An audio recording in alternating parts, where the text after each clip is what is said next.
క్రీస్తునందు ప్రియులారా, మీకు శుభములు వందనములు తెలియజేస్తున్నాను. అనుదిన ధ్యానమునకు స్వాగతం. రాజులు మొదటి గ్రంథం 17వ అధ్యాయం ఈ దిన మన ధ్యానాంశంగా ఉంది. ఈ రాజులు మొదటి గ్రంథం 17వ అధ్యాయం అనగానే ప్రవక్త అయినటువంటి ఏలియా మనకు జ్ఞాపకానికి వస్తాడు. ఇక్కడ ఒమ్రీ కుమారుడైనటువంటి ఆహాబు, అతని భార్య యెజెబెలు ఎంత దుర్మార్గంగా పరిపాలన చేస్తున్నారో ఎంతో కొంత మనకు అవగాహన ఉంది. అయితే అనేక సంవత్సరాలుగా రాజుగా పరిపాలన చేస్తున్నాడు కనుక తన పూర్వీకులు చేసిన పాపం అంతటిని మించిన పాపాన్ని ఆహాబు చేశాడు. ప్రజలందరూ కూడా అలాగా దేవుణ్ణి విసర్జించి బయలును ఆరాధించటానికి ముఖ్య కారకుడుగా మిగిలాడు. ఇక ఆహాబునకు ఇజ్రాయేలు ప్రజలకు బుద్ధి చెప్పేదానికి దేవుడైన యెహోవా ఏలియాను పంపాడు. అంతటా గిలాదు కాపురస్తుల సంబంధియగు తిష్బీయుడైన ఏలియా ఆహాబు నద్దకు వచ్చి, ఎవని సన్నిధిని నేను నిలబడి ఉన్నానో ఇజ్రాయేలు దేవుడైన ఆ యెహోవా జీవముతోడు నా మాట ప్రకారము గాక ఈ సంవత్సరములలో మంచైనను వర్షమైనను పడదని ప్రకటించెను. ఎందుకు దేవుడు ఈ ప్రాంతాన్ని దాదాపుగా 3.5 సంవత్సరాలు కరువుతో మొత్తాడు అంటే ప్రజల యొక్క అవిధేయత, ప్రాముఖ్యంగా బయలు యొక్క ఆరాధన. కనుక తన ప్రజలకు తన యొక్క శక్తి సామర్థ్యాలను తెలియజేసేందుకు ఏలియా ప్రవక్తను దేవుడు ఇక్కడ వాడుతున్నాడు. ప్రజల యొక్కయు అధికారుల యొక్కయు పాపములను బలహీనతలను ఎత్తి చూపుచు వారిని పశ్చాత్తాపము దిశగా నడిపించడానికి దేవుడు ఆ రోజున పనిచేశాడు, ఈ రోజున కూడా పనిచేస్తూనే ఉన్నాడు. దైవజనుల ద్వారా ఆయన వర్తమానం పంపుతూ ఉన్నాడు. ద్వితీయోపదేశ కాండము 28వ అధ్యాయం కూడా మనందరికీ బాగా ఆ జ్ఞాపకం ఉంటుంది. ఎందుకంటే ప్రారంభపు వచనాలు అన్నీ ఆశీర్వాదపు వచనాలు. అయితే ఎన్ని ఆశీర్వాదపు వచనాలు ఉన్నాయో అన్నిటికీ రెట్టింపు శాపనార్థాలు కూడా రాయబడ్డాయి.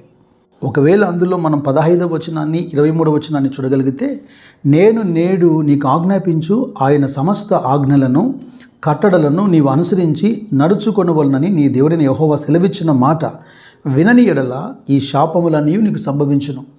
అందులో సందర్భానికి అనుకూలంగా ఒక మాట చదువుతున్నాను. 23వ వచనం, నీ తలపైన ఆకాశము ఇత్తడి వలె ఉండును, నీ క్రిందనున్న నేల ఇనుము వలె ఉండును. పైన ఆకాశాన్ని కింద భూమిని దేవుడు ఆశీర్వదిస్తేనే మింటి దీవెనలతోనూ లేదా భూమి దీవెనలతోనూ ప్రజలు దీవించబడతారు. అలాంటిది ఇప్పుడు ఆకాశాన్ని ఇత్తడిలాగా చేస్తున్నాడట, కింద నేలను ఇనుములాగా చేస్తున్నాడట. ఇది కరువుకు సాదృశ్యం. అయితే ఈ ప్రారంభ వచనాల్లో నన్ను బాగా ఆకర్షించిన మాట ఏంటంటే, నేను ఎవని సన్నిధిని నిలబడి ఉన్నానో అంటున్నాడు ఏలియా. తను ఒక సవాలు విసురుతున్నాడు ఆహాబునకు. నా మాట కాక మంచు అయినా వర్షమైనా ఈ సంవత్సరములలో రాదు అంటున్నాడు. ఇంత ధైర్యంగా ఒక రాజుకు ఎలాగ హెచ్చరిక చేయగలుగుతున్నాడు అంటే తన గొప్పతనం కాదు, కానీ ఎవరిని సేవిస్తున్నాడో, ఎవరి ద్వారా పంపబడ్డాడో, నిత్యము ఎవరిని సన్నిధిలో నిలబడతాడో ఆ మాట మాట్లాడుతున్నాడు. నేను ఎందుకు ఈ పదాలని ఒక్క నుంచి మాట్లాడుతున్నానంటే, stand before God, stand before situations. మీ జీవితాల్లో దేవుని సన్నిధిలో మీరు నిలబడండి. పరిస్థితులకు ఎదురుగా వెళ్ళి నిలబడక ముందు దేవుని సన్నిధిలో నిలబడండి. ఇలా దేవుణ్ణి ఆరాధించేదానికి, దేవుని పక్షాన గొప్ప కార్యాలు చేసేదానికి ఏలియా ఏమైనా ఆకాశం నుంచి అలాగ దిగొచ్చాడా అంటే సాధారణమైనటువంటి మనిషే. యాకోబు భక్తుడు తన పత్రికలో అందుకే రాశాడు, 5వ అధ్యాయంలో 17వ వచనంలో అంటాడు, ఏలియా మన వంటి స్వభావం గల మనుష్యుడే. వర్షింపకున్నట్లు అతడు ఆసక్తితో ప్రార్థన చేయగా 3.5 సంవత్సరం వరకు భూమి మీద వర్షింపలేదు. అతడు మరలా ప్రార్థన చేయగా ఆకాశం వర్షమిచ్చను, భూమి తన ఫలమిచ్చను. ఇంకా చెప్పాలంటే ఏలియా ఒక రోజున తాను ఒక డిప్రెషన్లోకి వెళ్ళిపోయి మరణాపేక్ష కలిగి ఇంత మటుకు చాలు, నన్ను తీసేసుకో అని కూడా ప్రార్థన చేశాడు. ఈ అంశాన్ని బట్టి మనకేమర్థమవుతుందంటే మనలాంటి మనుష్యుడే, మనలాంటి స్వభావము ఉన్నవాడే. అయితే ఇప్పుడు దీనికి ఆపోజిట్గా మనం ఆలోచన చేయాలి. ఏలియా వంటి స్వభావము మనకెందుకు ఉండదు? ఏలియాలాగా ఎందుకు మనం ప్రార్థన చేయలేం? ఎందుకు విశ్వాసం ఉంచలేం? ఎందుకు అవసరాన్ని బట్టి దేవుని దగ్గర అద్భుతాన్ని పొందలేం? ఈ లోకానికి నిజదేవుని నిరూపించలేం? అపోస్తుల కార్యాల్లో 14వ అధ్యాయంలో లుస్త్రలో ఉన్న ఒక బలహీనమైన పాదములు గలవాడు, అంటే పుట్టినది మొదలుకొని కుంటివాడు, పౌలు ప్రార్థించినప్పుడు స్వస్థత పొంది లేచి వాడు నడిచాడే, వాడు గంతులేస్తుండగా ప్రజలు చూసి ఆశ్చర్యపోయి ఇదిగో దేవుని దూతలు మన మధ్యకు వచ్చారని సాక్ష్యం ఇచ్చారే. అప్పుడు పౌలు కూడా అన్నాడు కదా, అయలారా మీరు ఎందుకు ఇలాగ చేయుచున్నారు, మేము కూడా మీ స్వభావం వంటి స్వభావం గల నరులమే. అటు ప్రవక్తలకైనా ఇటు అపోస్తులకైనా ఉన్న ఈ గొప్ప విశ్వాసము, ఈ ఆత్మస్థైర్యము, ఈ ధైర్యము కారణం దేవుని సన్నిధిలో నిలుచుటయే. మనము మన జీవితాల్లో పరీక్ష చేయబడుతున్నాం. ఎంత సమయాన్ని మనం దేవునితో సహవాసం చేస్తున్నాం, ఎంత సమయాన్ని వాక్యం చదివేందుకు, ప్రార్థన చేసేందుకు మనము ఉపయోగిస్తున్నాం. ఇక ఈ అధ్యాయంలో రెండవ ప్రాముఖ్యమైన విషయం ఏంటంటే గాడ్స్ ప్రొవిజన్. ఎప్పుడైతే కరువు మొదలైందో ఏలియాను పోషించేదానికి దేవుడు మొదటగా కెరీతు వాగు దగ్గర దాగి ఉండమని ఆజ్ఞాపించాడు. ఆ వాగు దగ్గరికి కాకోలములతో నేను నీకు ఆహారం పంపుతానని చెప్పాడు. అసాధారణమైన ఈ విషయాన్ని, గతంలో ఎప్పుడు ఎక్కడ జరగని అంశాన్ని, కాకులు ఆహారం మోసుకొస్తాయన్న అంశాన్ని ఏలియా నమ్మాడు. కొంతకాలానికి అక్కడ ఉన్నటువంటి వాగు ఎండిపోయింది. అతని విశ్వాసం పరీక్ష చేయబడింది. అతడు అటు ఇటు పరిగెత్తలేదు. యెహోవా దర్శించి తనతో మాట్లాడి తిరిగి తనను సారెపతుకు నడిపించేంత వరకు ఏలియా దేవుని దగ్గర ఎదురు చూస్తున్నాడు. మనకేమర్థమవుతుందంటే if he sent surely he will provide. Okay, ఆయన పంపితే, ఆయన ద్వారా పంపబడితే తప్పకుండా ఆయనే సమకూరుస్తాడు అన్నమాట. ప్రవక్త అయిన ఏలియాను పోషించేదానికి సారెపతిలో ఒక విధవరాలిని దేవుడు నియమించాడు. మొదటిసారి కెరీతు దగ్గరికి వెళ్ళేదానికైనా, రెండవసారి సారెపతికి వెళ్ళేదానికైనా 2 మార్లు దేవుని ఆజ్ఞ మేరకే ఏలియా వెళ్ళాడు.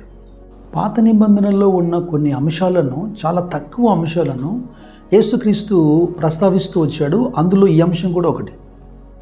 మీరు లూకా సువార్త 4వ అధ్యాయంలో 25వ వచనం నుంచి 30 వచనాల్లో ఈ అంశాన్ని చూడగలుగుతారు. ఏలియా దినములందు 3 ఏళ్ల 6 నెలలు ఆకాశం మోయబడి దేశమంతటను గొప్ప కరువు సంభవించినప్పుడు ఇజ్రాయెల్లో అనేక మంది విధవరాలు ఉండినను ఏలియా సీదోన్లోని సారెపోతు అనే ఊరిలో ఉన్న ఒక విధవరాల యొద్దకే గాని మరి ఎవరి యొద్దకును పంపబడలేదు. ఈ మాటలు విన్నప్పుడు ఎందుకు అక్కడ వినేవారికి కోపం కలిగింది? విశ్వాసం ఉంచని నమ్మని తరం గనక వారు మండిపడుతున్నారు. అయితే ఏలియాను పోషించడానికి గొప్ప గొప్ప అధికారులను, రాజులను దేవుడు ఏర్పరచగలడు. ఎందుకని ఒక పేద విధవరాల దగ్గరికి పంపాడు. ఇక్కడ ఒక మాట నేను జ్ఞాపం చేయాలి. దేవుడిచ్చేటువంటి ఏ సహవాసమైనా అంటే పరస్పర క్షేమాభివృద్ధి, ఇద్దరికీ క్షేమం కలుగుతుంది. మీరు జాగ్రత్తగా గుర్తించండి దీన్ని. ఒక వ్యక్తి మీకు పరిచయమైన తర్వాత మీకు కానీ వారికి కానీ ఒకరికే క్షేమం కలుగుతుందంటే మీరు జాగ్రత్తగా ఆలోచన చేయాలి. మొదట ఆ విధవరాలు ఇబ్బంది పడింది, ఆలోచించింది. కానీ ఏలియాను పోషించినప్పుడు ఆమె పిండి, ఆమె నూనె దీవించబడింది. 3.5 సంవత్సరాలు ఏలియాకు క్షేమం కలిగింది, ఆ పేద విధవరాలకి క్షేమం కలిగింది. నిజముగా దేవుడిచ్చే సహవాసం ఇది.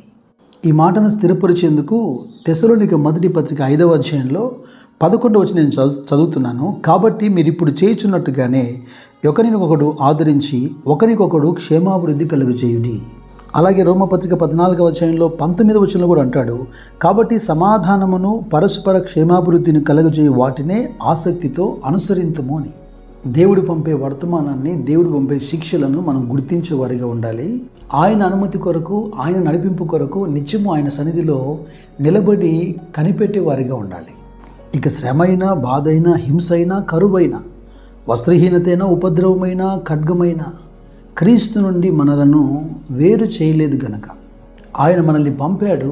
ఆయనే మనల్ని పోషిస్తాడని నమ్మాలి. ఏలయనగా ఆ విధవరాలి కుమారుడు చనిపోయినప్పుడు ఏలియా ప్రార్థించి ఎలాగ తిరిగి బ్రతికించాడో పేతురు అంటున్నాడు తన మొదటి పత్రికలో 1వ అధ్యాయము 3-4 వచనాల్లో, మృతుల్లో నుండి యేసుక్రీస్తు తిరిగి లేచుట వలన జీవముతో కూడిన నిరీక్షణ మనకు కలుగునట్లు, అనగా అక్షయమైనదియు నిర్మలమైనదియు వాడబారనిది అయిన స్వాస్థ్యం మనకు కలిగినట్లు ఆయన తన విశేష కనికరము చొప్పున మనలను మరలా జన్మింపజేశాడు. దేవునికి స్తోత్రం. హల్లెలూయా. మన ప్రభు అయిన యేసుక్రీస్తు కృప మీకు తోడైండును గాక. God bless you. God bless you.